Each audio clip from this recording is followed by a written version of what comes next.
This week in Texas, we break down the legal drama involving Texas's new congressional map. Our political insiders, Angel Carroll and Court Kenning, offer their perspectives. And we talk to Congressman Al Green, whose 2026 campaign is in flux along with the map. Also, conversations with the two candidates in the special election runoff for Congressional District 18, Christian Menefee and Amanda Edwards.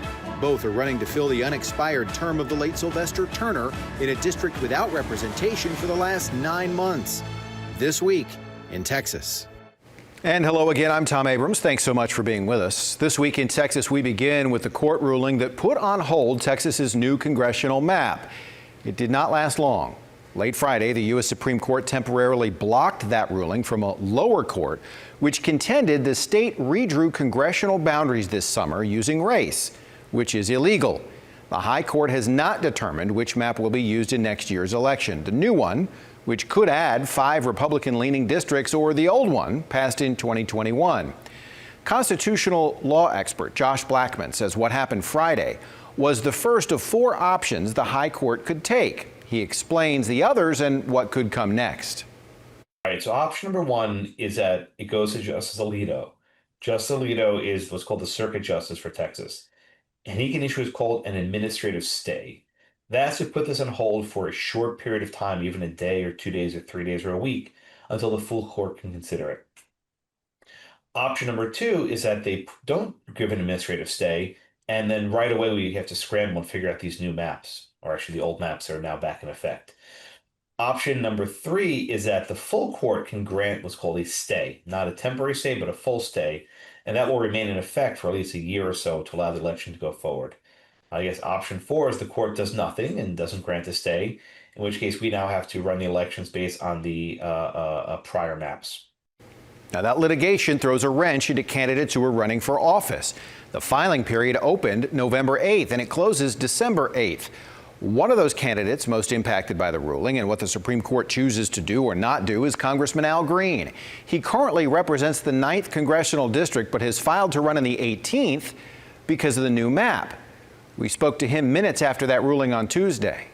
So you announced publicly that you would seek election in the 18th in 2026 instead of the 9th because of the way the lines were redrawn. I know you haven't had a lot of time to sit with it, but what will you do now? Well, what I actually announced, Tom, was this, that I'm running where my home is. My home is there in the 18th. The people that I've been representing for years are now in the 18th. More than 70% of this new 18th is the 9th congressional district. So I didn't move into the 18th. The 18th moved to me and hundreds of thousands of my constituents. So it only made sense that I would run from the 18th congressional district. Now, if they've restored the lines such that my home is now back in the 9th congressional district as it was drawn, then I'm going to run from the 9th congressional district. I'm going to be loyal to the people who sent me to Washington, D.C. I'm not going to abandon them just to run in another congressional district. That's not what I'm going to do. So I will stay with them. I'm going to be faithful to them. They have been faithful to me. I will run from the 9th if the lines have been restored, and we're going to use what we're calling the old lines. Let's talk more about the redistricting mess with our panel of political insiders. Court Kenning, Angel Carroll joining us again. Angel, it was a temporary victory for Democrats. Will it stay temporary? Well, as we see already, the Supreme Court has ruled to a stay in that. So it was short. I'm not surprised, though. We have to keep ahead with the mission, right? CD18 has gone far too long without representation, and so I see it as a win that we will have that vote pretty soon. All right, your thoughts about the map? I think it's actually whiplashing is really what redistricting is this year. It's one side or the other side, back and forth, and some come to work and others go to other states and avoid work, and now it's I feel bad for the election clerks that have to prepare for the election, and filing deadline is coming up in the next couple of weeks. And so what district are you going to be filing for? Some will file for the old district, some will file for the new district. It's a lot of things going on, and also I feel for the voters because they don't know who their congressman is going to be yet. So it's a lot of activity going on. I believe the state's going to prevail. Typically, when the Supreme Court takes on and gives a state like this when they believe that the prevailing side is going to win eventually. What do you think? You think the state's going to win? That the Supreme Court is going to ultimately decide that regardless of the merits of the map, that it's just too close to an election? Look, the initial judge that is Trump appointed said that these maps were potentially racist, and they overturned them, and the Supreme Court ruled again to go back. I think that it is possible, and I hope that the Supreme Court does the right thing and say that these maps, the 2025 maps, were unjustly drawn, and that we go back in CD18 and we go back to the 2021 maps for now. Yeah, it's especially confusing for CD18 and CD9, right? And remember, a member of that three-term panel or three-judge panel said it was the most aggressive judicial activism that he has seen. This judge that she's talking about, Republican on Republican crime. Right, exactly. All right, and so what are your thoughts ultimately? What happens? I think the districts that have passed, they've passed hearing and legislative review and all those kind of things like that. They just got one judge that disagrees with it. And I still think that the state's going to prevail, and we're going to have the new congressional lines coming up in the 2026 election. Court Angel, we'll see you again later in the program. Thank you. When we come back, we sit down with two candidates in a runoff for the 18th Congressional District special election. Stay with us. This week, Governor Greg Abbott set the date for the special election runoff to fill the vacant seat for the 18th Congressional District. We sat down with both candidates, hoping to serve out the rest of the late Sylvester Turner's term, which runs until January of 2027. It's a race that had some 16 candidates and is now down to two, Christian Menefee and Amanda Edwards. I'm joined now by Amanda Edwards. She is a candidate for the 18th Congressional District. Thanks for being with us. It has been a long road to get to what feels like is still a long road. Absolutely. I think you summarized it well. This has been a journey, and not just for me as a candidate, but for the 800,000 people who live in this 18th Congressional District who have had to go without their voice, their vote, or someone to advocate for federal funding for this region. And so this has been a long time coming for them to get their voice back, and we are more than elated to be part of that process. Now, you were very close to becoming the nominee when the late Sheila Jackson Lee's name was on the ballot, and there were all these machinations to replace her name on the ballot. Why did you want to run again? You know, my commitment to serving the 800,000 people of this 18th Congressional District has gone unchanged. I am from this district. I was born, raised. I still live in the district. My family's been there for generations. And so it's very personal to me that we get this right. And when I say get it right, I mean put someone in place who's from the community, knows the issues that the community is facing, and is committed to, regardless of title, regardless of position, seeing and being part of the solution and change that the community desperately wants to see. There's so many wonderful aspects of our community, and there's so many challenges that our community faces, and we need somebody who has a bold vision for the community, but also someone who has the experience and skills to really forge a path for our future. It's not enough just to fight back on the attacks that President Trump has waged against healthcare, economic opportunity, and education. We must do that. But what we also must do, and what leadership is about, is also forging a path for your future. And that's one in which we don't want the people in this district just to get by every day. Our goal is to have this community thrive each and every single day. And that means policies, that means resources, and that also, of course, means being effective while in office. So what is your vision then? Absolutely. So when I talk about healthcare access, right now, of course, you know, what has been in the news for weeks is at the center of the government shutdown has been healthcare access and affordable healthcare access.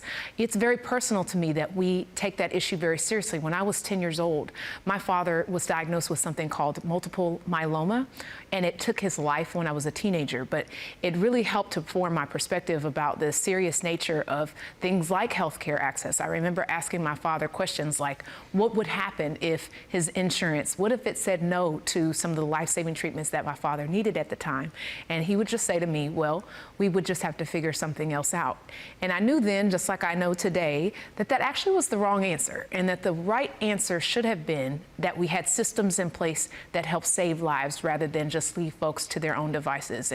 And what we've got to get into the business of doing as policymakers, as leaders, is not just talking about the issues that we are aligned aligned with you on, but actually making sure that we do expand that access to care and make sure that it is affordable. When we think about things like prescription drug costs and our seniors, we finally saw headway and progress being made in a very tricky arena that has been a challenge for us for a long time. And you finally saw those caps emerge for seniors in Medicare with their prescription drug costs, only to turn around and now, of course, that's back on the chopping block. And so we want to see our seniors, our community members be at ease when it comes to healthcare access, not see their rights and access being stripped away from them. When it comes to economic opportunity and stability, I can't tell you how many seniors talk to me about their concern and worry about Social Security and retirement with the tariffs and the, just volatility within the markets. It's been so much stress that has been added since the new administration has taken office that we've got to now make sure that they are not having those stresses. We fight back on those things, but that we're also bringing some opportunities to the table, job opportunities, access to capital for those that own small businesses.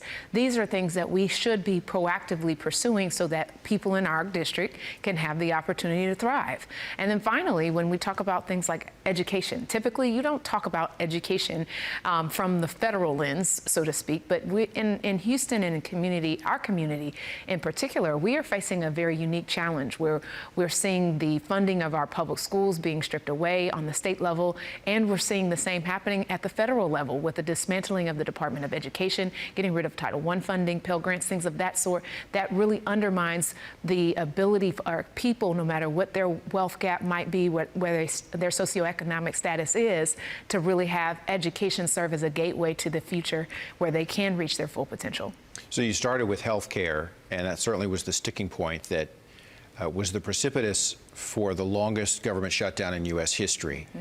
And then 8 senators decided that they weren't going to win that fight, so they voted to end the shutdown. Your thoughts about that decision? We've seen with this government shutdown, we cannot take lightly the sacrifices and challenges that have been posed by it, but it was for a reason, and that was to really expand access to affordable health care. And now we are seeing health care become unaffordable to Americans. And so we have taken a step backwards without gaining. We've made sacrifices by having this shutdown without making the gain of having the ultimate goal and result, which was health care that was affordable. And so, I am someone who believes that we should have and should be pushing for health care access that is affordable for all Americans to have that access. And so this was not an opportunity, this was a missed opportunity to really get what it is that the community, I think, was clearly stating they wanted. And of course, now we've made those sacrifices with the government shutdown and have not brought the health care access that people were looking for and that they deserve. I'm now joined by Christian Menefee. He's the Harris County attorney, and he's a candidate for Congressional District 18, one of 2 in the special election runoff. Thanks for joining us. Thank you very much for having me. So tell me how the dynamic changes from running in a field that was as large as this one was, now to just you and one other candidate. One of the things I love about democracy is when folks have an opportunity to run out there, put their ideas on the line, I think it sharpens every single candidate in the race. So we started this thing off really with 20 some odd candidates before it was whittled down to 16. And I learned a lot just from being in the fray with these folks, from hearing their ideas about how to make our district better, about how to strengthen our democracy. But it is also like a Royal Rumble in that you're having to deal with all these different personalities at any given time. And so now that things are distilled down to 2 candidates, I'm excited to just be able to focus on the issues, to talk to folks about my plans to protect our democracy, to make the 18th into one of the best places to live and raise a family in all of Texas. And I can direct my attention in a more straightforward manner than before. So tell me, what are your plans? What do you want the people of the 18th to know about what you would do should you win the special election runoff? Now, I'm running for Congress because it was a thoughtful, a helpful, a compassionate government that gave me my first shot at the American dream. When I was growing up, there were many nights I would not have eaten were it not for the WIC program. Many days I would have been at school on an empty stomach were it not for free lunch in our public schools. My parents would have never purchased their first home were it not for VA down payment assistance that let them, when I was in high school, put just $500 down, and that's how we got our first house. I'd have never went to college without a Pell Grant, and my brother almost certainly would have died from cancer were it not for my parents' military health benefits that fully funded his bone marrow transplant, and he's been in remission for more than 20 years. At every single step, a thoughtful and helpful government. That's why when I look out at the White House and at how Congress is conducting themselves, it makes me want to fight for that social safety net so that every single kid out there can have their fair shot at the American dream. That's why I'm the only candidate in this race who supports Medicare for all, because nobody should have to choose between putting food on the table and having health care cover a life-saving treatment. That's why I want to make sure that we're addressing the affordability crisis in this country, which means providing down payment assistance to people so that they can buy homes. That's why I want to try to get our electricity prices down, and I've done that kind of work at the county. I'm running so we can have a district that is a beautiful place to live and raise a family. Part of that is bringing dollars here to address those issues, and part of that is fighting back against Donald Trump and the most extreme elements of the Republican Party. A lot of people refer to the 18th as the historic 18th because of those who've come before and represented the district for so long in a very public way. Yeah. How do you follow in that legacy? What do you do to tell voters I can be part of this? They're big shoes to follow, to be sure. I mean, you have greats like former Congressman Craig Washington, like Mickey Leland, like Sheila Jackson Lee, Sylvester Turner. And I'm so proud to be supported by former Congressman Craig Washington and by former Congresswoman Erica Lee Carter, who served in this seat, replaced her mother, Sheila Jackson Lee. But when I think about the 18th, I also think about the late Barbara Jordan. And I think about in the early 1970s when there was an investigation into a break-in at a hotel in Washington, D.C., and the House Judiciary Committee called to the lectern the gentle lady from the 18th Congressional District of Texas. And Barbara Jordan gave one of the most fantastic speeches you'll ever hear.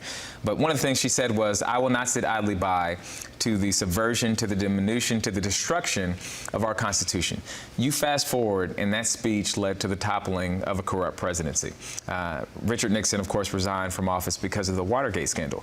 Now, Richard Nixon was corrupt, but he pales in comparison to what we've seen out of Donald Trump. So I think what I will bring to the table in this position is holding Donald Trump accountable. That means serving on the Oversight Committee to investigate when he is illegally spending funds, when he's cutting off programs like the Solar for All program, which would have brought low-cost energy to Harris County residents. That means holding him accountable if impeachment proceedings go forward, and bringing my tools as the county attorney as someone who's ready to sit in the chair to cross-examine any witness who is an employee of the federal government or who was appointed by Donald Trump, and to hold that administration accountable. This is a seat of fighters, of people who are ready to take on those important fights. I've shown in my time as county attorney that I don't back down from any fight, and I'll take that same spirit to Washington, D.C. How do you motivate people to get out and vote again, especially when this is late January and Election Day itself is on a Saturday at the end of the month? I think folks are just excited for something new in politics. You know, you look out at Washington, D.C., you look out at New York City with Zohran Mamdani, you see these new figures arising in our politics who are just speaking to folks in a different way, talking to them about the issues that they care about, and just really engaging folks and empowering them and getting them excited to participate in the political process. And that's what I hope to bring to bear. You know, in the first round, we had 16 candidates in this race. I am a first-time federal candidate, run against folks who have been in politics for a long time, and some folks who have run for this office a couple of times, and we still came in first place on election night. And I think that's just a testament to the groundswell of grassroots support that we have. We have folks who have never voted before, who are giving to our campaign, who are volunteering with our campaign. We have folks who just are deeply engaged in this process because they want to see a change to our politics. For far too long, we've had the same figures who have been running things politically. It's led to a large amount of distrust from populations. We're sending people into communities who don't know communities, who don't look like communities, who don't understand them, to talk to them about issues that they don't care about. This campaign has always been built very centered to the people who are in the communities, not pushing Washington, D.C. talking points on them, but learning about what's important to them and fighting for that. And so I think that that fighting spirit, that ability to meet people where they're at, is going to excite people in the second round, just like it did in the first round, November 4th. Thanks to Christian Menefee and Amanda Edwards for their time on This Week in Texas. When we come back, we're going to talk about closed primaries in the state of Texas. All right, let's continue with the theme and talk more about elections, but shift gears a little bit and discuss the possibility of closed primaries in Texas. Right now, they're open in Texas, meaning voters do not need to register to be part of one party or the other, and they can choose to vote in any party's primary election. But the Texas GOP has sued to close primaries in Texas, and Attorney General Ken Paxton supports the idea. Court and Angel are back with us. Court, your thoughts on whether or not closed primaries are good for Texas? Tom, I'm just going to say, right, I'm breaking from those people who believe the closed primaries are a good thing. I think when you're trying to bring people into your party, having something closed is not the way to do it. Now, granted, if a voter votes in the primary and the runoff, they have to vote in the same party's runoff. They cannot vote in. They cannot switch back and forth. The only people that can vote in a different runoff are the ones who didn't vote in the primary. So that's how you register in Texas. Now, closed primaries. Really, do we really want to do that? Do we really want to be closed-minded about our voters?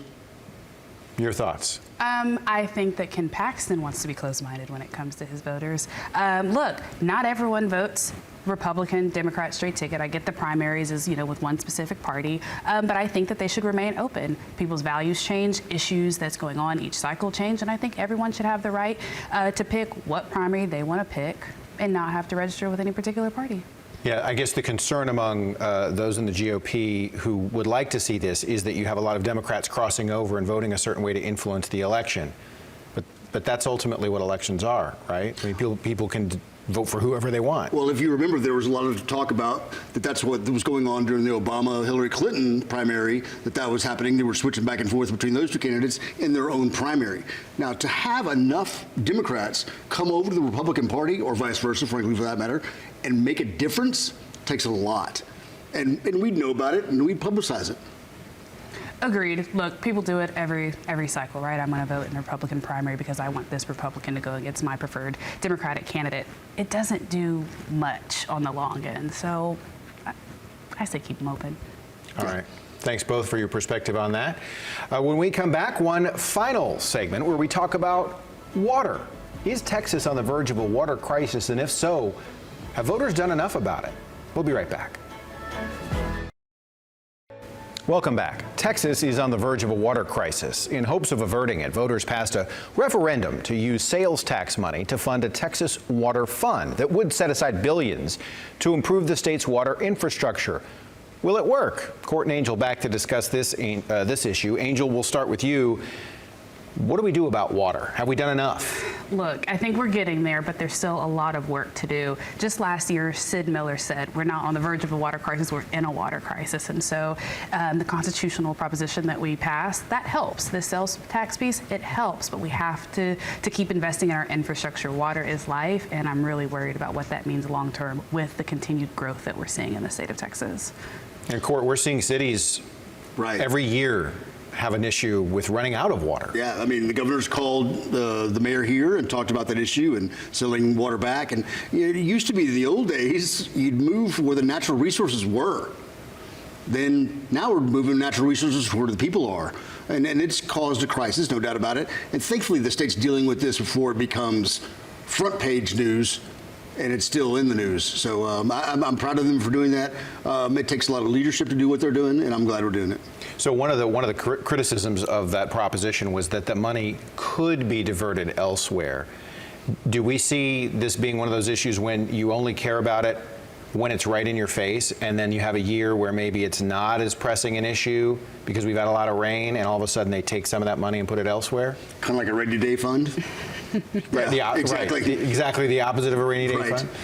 Dry day fund. It's I believe in our state leaders, and I think I believe that they're going to leave the money where it belongs, because somebody's going. If you skim off of it, somebody's going to find out about it, and there's going to be heck to pay for that. I think my concern is how soon are they going to find out about it? I hope that they'll do the right thing and keep their eye on it, but I'm not too confident, to be completely honest, because at the same time, we're investing in these AI data centers that are going to affect water and harm the quality of water on the long end. So are we more worried about money and capitalism, or actually making sure that people have water? Yeah, and by the way, there's a lot of water around us, but we can't drink it. So, there's some desalinization things in the works here, but that's unfortunately long down the road for us. All right, Angel, Court, thanks for your perspective on that. And that does it for This Week in Texas. We're off next week for Thanksgiving, but return December 6th. For all of us here, we certainly hope you have a great holiday. You can watch all of our previous episodes wherever you stream ABC 13. Until we see you again, be kind to one another.